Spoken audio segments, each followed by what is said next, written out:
So I use the ACAPT, the ACAP Leadership Compass, to self-evaluate myself over the topic of communication, which I thought was pretty appropriate, considering it was something that I definitely saw myself working on throughout the entirety of this clinical.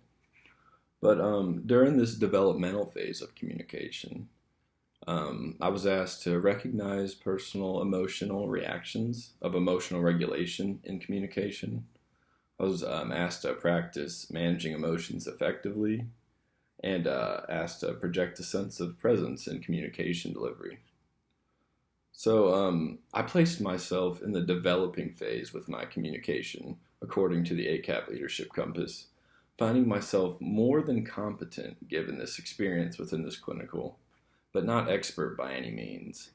My strategies for implementing emotional reactions when attempting to regulate my emotions typically would result with me needing to walk away from an escalated situation, allowing me just some time to calm myself and collect my unemotional thoughts that were distant from the situation. That one was been very effective for me. If I'm not able to leave the situation, I'll usually just lessen my mood instantly, and I'll get quiet with no facial expressions.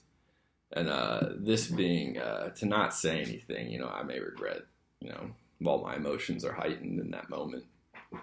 And then given this reflection time now that the clinical is completed, I noticed I was able to practice this emotion management almost every day, whether that be with work-related or non-work-related situations, with the similarity that both were almost 100% unexpected.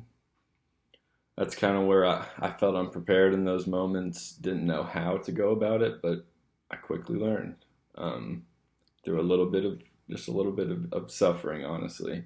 In these moments, though, I would be reminded of the almighty, all-important question that you guys at the University of Kentucky asked the day that we thought we'd want to do this. How do you handle adversity? How are you when adversity is happening around you? And I was able to realize that emotion mixed in with adversity are kind of like fire and gasoline, in my head at least. I was able to practice separating the two, though, from themselves and dealing kind of with each stressor more individually, maybe at those separate times, like I talked about, of walking away, which ultimately allowed my headspace to remain at peace more, which I noticed, and which of course then made my communication a lot more effective and a lot more meaningful. I was actually complimented multiple times for my soft-spoken bedside manner with communication, but I know that tone of voice is just one small piece to that puzzle. Unfortunately, the resource that they provided for this developing phase was not free. However, luckily, I've been exposed to the True Colors personality test, which I used as a self-assessment tool to help identify my personality type and tie that into a color. We did that in the past. This model was constructed from many years of research with different researchers, psychologists, trying to categorize the various personality types. Don Lowry, one of the folks behind the scenes in the creation, stated that the main objective of this assessment tool was in hopes to facilitate a deeper communication style that would result in positive self-worth and self-esteem. Belief behind this being, an increased, if we can understand ourselves better, and we can understand others better that we're working around, then hopefully conflict will then decrease. So after I completed the form, about 20 boxes with personality descriptors, a couple, 4 or 5 in them, ranking them, each of those boxes from least to most descriptive of yourself, given those terms, and I was determined that I was orange.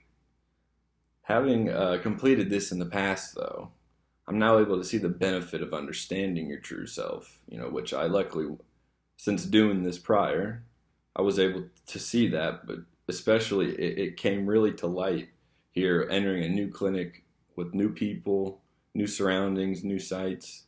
As you're still trying to stay true to yourself, it's good to have this reminder, which luckily, I have been able to, because these were the characteristic traits that came out, my optimistic outlook, thriving in different crisis situations, competitive, go-getter, generous, but bringing general excitement to society, all of those. And the best part was that they were met with nothing but respect for me as a person.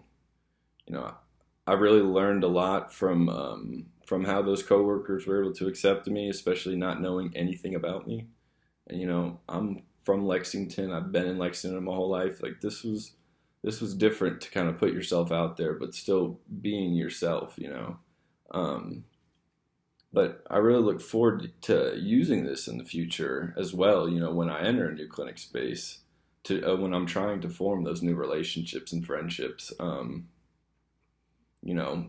of the friendships that I created with another coworker at this clinic, I know for a fact she wasn't an orange. She may have been a green or a blue or a gold, but it was nice to identify when I identified some of those differences, how I could still work towards creating a great, working relationship with her. And I think that was accomplished, but through practice of communication, truly.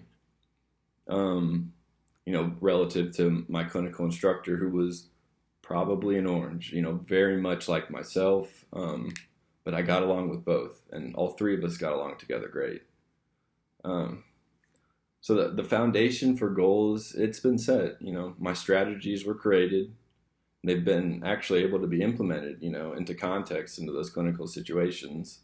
But, moving forward, my future goals with communication are going to be to provide positive and constructive feedback strategies to others, demonstrate active listening skills in communication with others, adapt personal communication styles to match styles of others, to foster success in collaboration, negotiation, and influence. All of these goals I feel like I've started to work on. I've started to lay that groundwork, that framework. But I also think that these are very appropriate SMART goals for me. I truly think that I'll be able to succeed those given this current self-assessment of mine.